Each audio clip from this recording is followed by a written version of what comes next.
Tollywood star director Harish Shankar గురించి అందరికీ తెలిసిందే.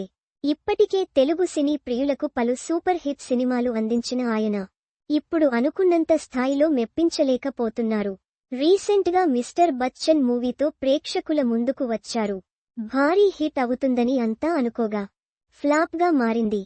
బాలీవుడ్ రైడ్కు రీమేక్గా ఆ మూవీ తెరకెక్కగా రీమేక్స్ విషయంలో ఈసారి హరీష్ శంకర్ మ్యాజిక్ వర్కౌట్ కాలేదు.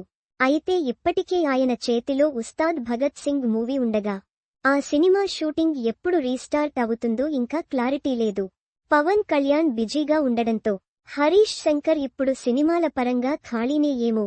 అయితే పలు సినిమాల ఈవెంట్స్లో అప్పుడప్పుడు కనిపించే హరీష్ శంకర్ సినిమాల కోసం ఇంట్రెస్టింగ్గా మాట్లాడుతుంటారు. వార్తల్లో కూడా నిలుస్తుంటారు. కానీ ఎప్పుడు ఎక్కడా తన వ్యక్తిగత విషయాలను మాత్రం ప్రస్తావించరు. ఇప్పటి వరకు ఏ ఇంటర్వ్యూలో కూడా హరీష్ శంకర్ పర్సనల్ మ్యాటర్స్ మాట్లాడడం కనపడలేదు. కానీ రీసెంట్గా ఓ ఇంటర్వ్యూలో తన ఫ్యామిలీ గురించి మాట్లాడారు. తనతో పాటు తాను భార్య స్నిగ్ధ, పిల్లలు వద్దనుకున్న విషయాన్ని తెలిపారు. దాని వెనుక ఉన్న కారణమేంటో కూడా చెప్పారు.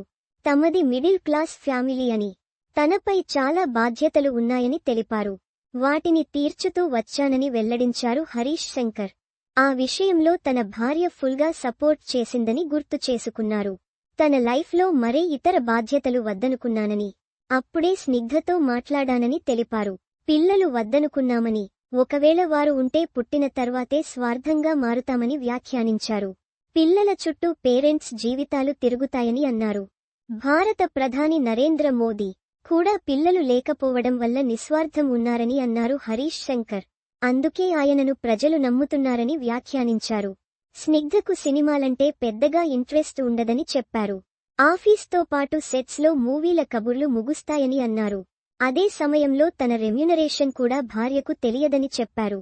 ప్రస్తుతం ఆయన కామెంట్స్ సోషల్ మీడియాలో వైరల్గా మారాయి.